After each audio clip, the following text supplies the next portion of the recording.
Hi all, I'm here to talk to you about my experience going through BUI, um, and it and how and the barrier to education that I faced, and it's more than what meets the eye of what you think of a child with diverse learning needs. It's not always what you see and what you think when you hear that phrase. But for me, going to BUI and being queer, it wasn't always the most validating experience. Firstly, because hey, there's no reference to this part of my identity at all. But also, I was a nerd. I was different.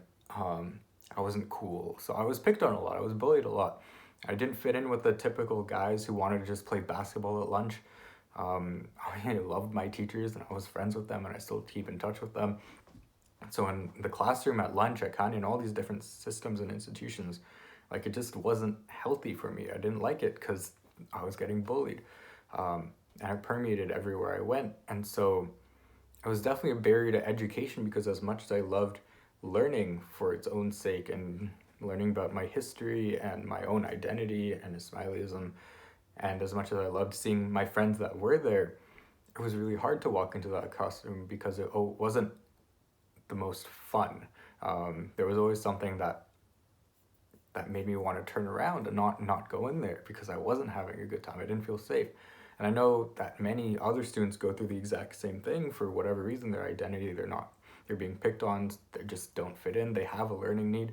And it turns so many young people away from not only religious education and not only Ismailism, like those are secondary, but deters so many people from embarking on this courageous journey of figuring out who they are themselves, that I think everyone needs to do, and it stops them from examining their own lives. And so what I think needs to happen is that BUI needs to become a safe space where individual needs are met, and that means, right, meeting students where they are, because these are little kids that are learning to understand what courage is for the first times in their lives, and like they don't know what to expect. And so it means going to where they are, the places where they exist right now, and helping them go from there. um, right, we should be creating places where questions about identity can be asked, but where these places don't become places of interrogation, because that's dangerous. But places where you don't need to shout who you are from the rooftop, but where you feel comfortable learning who you are, who and where you feel comfortable being who you are.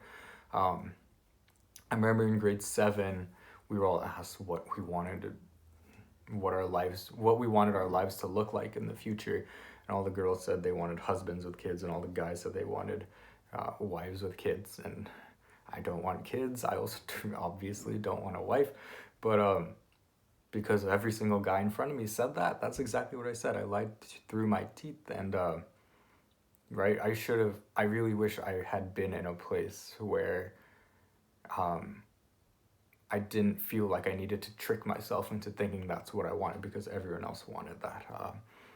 And so I think what I think needs to happen is just these places where we facilitate people becoming the best versions of themselves and carrying over these values of identity and who you are and being proud of that forward. We need to do that, and helping kids or anyone really embark on this journey of self-discovery. That's the most important thing.